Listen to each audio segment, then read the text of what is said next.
And good evening, ladies and gentlemen. Welcome back to the Grade A Flicks channel as Grade A Fantasy is ready to preview the running backs for the Week 15 FanDuel slate. Let's get right into it. So, obviously, we all know with this week coming in, Saquon is definitely an option because when it comes to winning tournaments, Saquon is definitely going to be a lot low owned than a lot of these other great options, slightly cheaper. First off, we're getting the full $700 from what he was last week, so definitely more affordable. But there's a lot of great plays. But I think Saquon is probably one of the better tournament plays because with the other options, they're going to get a lot of ownership because of their better matchup opportunity. So just keep in mind that Saquon is a great tournament play this week. But as we keep going down, just right next two people, some of my favorite plays on the slate, Derrick Henry against one of the worst rush defenses, second worst next to Carolina. Derrick Henry at the Giants. Enough said there, don't really have to go through much. Giants are pretty much, come on, the Giants fans are pretty much after the first couple of touchdowns, they're going to be booing the hell out of this team. So, and if you're on a big lead, what are you doing? You're giving it to your running back. You're not going to be throwing the ball that much. So I think when it comes to that, I think I said it in my main slate, I like Lamar. Lamar's probably going to be another tournament play as well because I think a lot of people are going to go to Henry thinking he's just going to dominate the game as they probably demolish the Giants like 35-10 or something like that. But I like Henry regardless of what the ownership is. I also like Mixon regardless of what the ownership is. Home against Miami, 9,000 even. Good solid matchup. Miami has been playing well, rush defense wise, but that front seven can be had rush wise. Miami will be playing, full all out for the next, for the rest of the season. They're still outside the mix for a playoff spot as best as they can. So Joe Mixon will be getting his usual 18, 19, 20 floor of attempts to possibly 24, 25, maybe even 26 touches. And coming into that same game, Devon A-Chain, his value is not to be ignored. Just 8,600 for what he lacks, and he possibly gets shut down in rushing. He makes it up for his receptions and his reception yards. So Devon A-Chain, always a great play. The interesting thing about Breece Hall, we just gotta wait and see. Like I said, the Jets are pretty much out of it, so there is talk about a Breece Hall shutdown. That has been popping up ever since all the Sunday games were done. The Jets basically have, we could just jump right into that part because they're pretty much decent prices. Not like bargain pieces like how they were last week, but the Jets pretty much got two running backs. They got Braylon and Isaiah Davis. Basically, both pretty much split the backfield.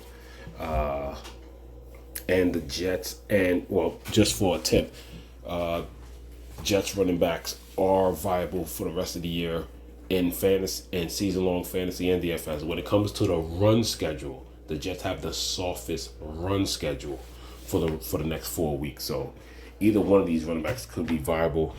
The reason why these prices didn't shoot right up, neither one of them had a really good game, but they split it right down the middle, so nobody could really boom. But both did look good. Isaiah Davis is an option at 5,500. He'll be kind of like a low-owned. He'll definitely be like a low-owned GPP play. He did look just as good as Braylon Allen, probably even better. And then, of course, everybody, thought Braylon Allen was going to take over the backfield because of what he did early in the season when he was kind of taking like 30-35% of Breece Hall's touches before Breece took over the whole backfield. But still, a good price for both of them, 64 and 5,500. I like them both. You like them both better, especially if Breece is shut down for the rest of the year. It's a knee issue. They're out of the playoffs, 4 games. If they shut him down, he gets the rest of this year plus the offseason. So extra time for that knee to heal. Definitely keep an eye on that. As we keep going down the running back tree, one of my favorite plays without a doubt, and he's in the 820 slot on FanDuel, Josh Jacobs against Seattle. It's in Seattle, but still, it's still a defense that can be run on. Definitely one of my favorite plays. He's like a 1A next to like Henry to me. I like Joe Mixon as well, but Henry, Josh Jacobs, definitely two of my favorite running backs this week. You got Chase Brown again. He's just been great. If you picked him up in fantasy, oh man, I know you at least got to be in the playoffs. Probably by the time you finally picked them up, it probably played you into the playoffs. Maybe you were losing, you played yourself into the playoffs, or maybe you just had a really good team. You picked them up for depth, and that played you into a bye. But Chase Brown, he's kind of like another version of Kamara. If he gets shut down in the run game, as you can see here, just like how I said Kamara, Devon A-Chain, you see here 14 for 58, and that's okay, but he makes up for it with 8 targets, 665 and a touchdown. Same thing here, 13 for 42 and a touchdown. Fine, he got a touchdown, but 11 targets, 9 and 52. Him and A-Chain are basically the same person. You cannot ignore that. I mean, part of fantasy is opportunity. The opportunity is absolutely great, and they're doing something with it, which is why I've been picking A-Chain and other running backs besides Kamara. Like I said, within the past 7 weeks, I got to Kamara a little bit in the past 7 weeks. The 1 week where he kind of boomed, it was one of those, okay, he kind of boomed, but you didn't really need him. So you could kind of call those like empty points, like how people say, okay, you're just, padding your stats at the end of a blowout. Well, that's what Kamara is. Chase Brown and Devon A-Chain do great things with their opportunities. As you can see here, once again, another example. 14 to 24. Okay, kind of saved the day with a touchdown, but 7 targets, 6 and 45. 7 to 14 the week before at Green Bay. Horrible game, right? But yet, fantasy-wise, 9 targets, 8 receptions, 56 and a touchdown. Still ended up with 17. Devon A-Chain has literally 2 single-digit games in the past 8 weeks. And his lowest double-digit game is 15.9. So for his price, he's not overly super priced. He's still affordable. 8,600 Devon A-Chain, 8,200 Josh Jacobs, Chase Brown 81. Some of my favorite plays there. A very popular pick this week, so it's going to be this simple. Jahmyr Gibbs is going to be the guy that's going to be heavily popular at 8,000 against Buffalo. Like I said, they use Jahmyr Gibbs in the passing game, but like I said, you can run on Buffalo.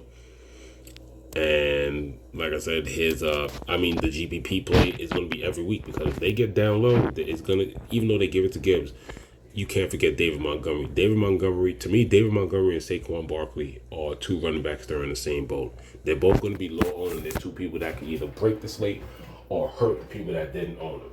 They don't have to hurt the slate to be a milli winner. But for Saquon, for people who think he's going to have a tougher time against Pittsburgh, and you have somebody else that doesn't boom for their price, Saquon beats you. And then obviously if David Montgomery produces enough, how he normally produces, and let's say Jahmyr Gibbs has a subpar game with maybe 1 touchdown, but David Montgomery gets a catch here, a catch there, a few runs here, and gets 2 goal line touches, which is possible, then David Montgomery beats all the Jahmyr Gibbs ownership. And the highest total, I think right now, is at 52.5 at home against Buffalo. I like Tony Pollard this week. I was watching that game last week. Like I said, solid. He's just taking over. Now, even with Tajay Spears healthy, he's just taking over the backfield. So I understand if you look at this is like, okay, it's fine. Definitely for 7,600. He had a sweep that he got into the end zone. I needed him on my touchdown parlay, and he got called back for holding. So Tony Pollard got into the end zone easy, kind of did a hesitation, juke, and then got to the outside corner. Got called back for holding. So 16.4 minus that 6, and I think it was like a 5-yard run. Tony Pollard should have had a 23.4 last week, or maybe even a 24 even. So Tony Pollard definitely an option. Love and he's another one, just the value. Man, I didn't think I'd really be talking about Chuba Hubbard this week, but because Jonathan Brooks re-injured that same knee, Chuba Hubbard got a lot of work last week, and 31 touches, 92 yards rushing, 15 yards receiving.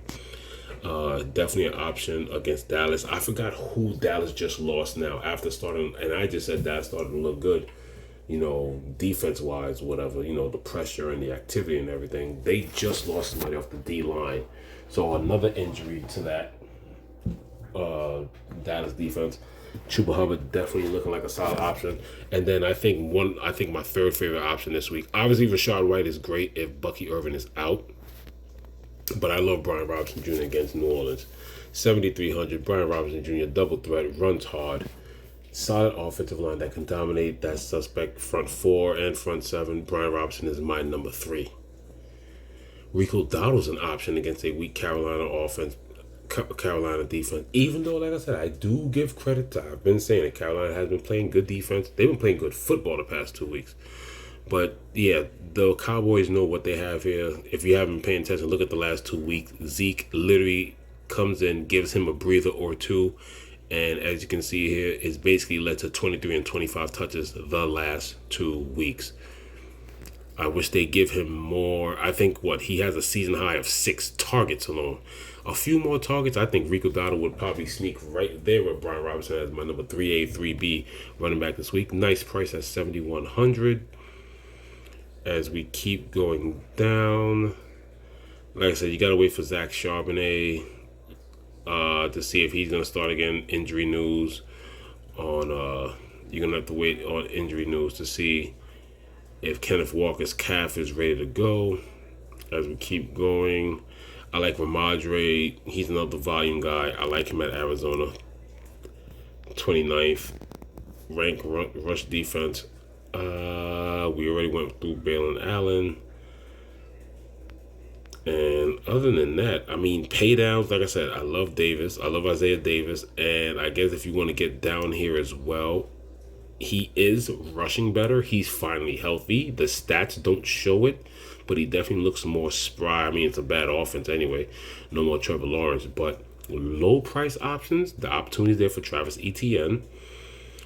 And that's about it, guys. I don't really see myself getting down this far. I mean, the way Denver rotates guys in and out, it is a nice matchup at home against Indy, but can you really trust Javonte Williams? I mean, let's be real. And that's coming from me, from a Bronco fan. Now, I would like to say this. GPP play, just like Isaiah Davis would be. Sean Tucker. Now, we all know Rachaad White has kind of taken. Now he can take the load as the full RB like last year, and he's a 3-down back. But I think if he's fully out, because Bucky Irvin did play part of that game, I think you can get Sean Tucker as the Bucky Irvin guy. Maybe not the volume, but he could be the goal line guy. Even though Rachaad White looks like a great play, just throwing it out there. 5,600, he could play the Bucky Irvin role.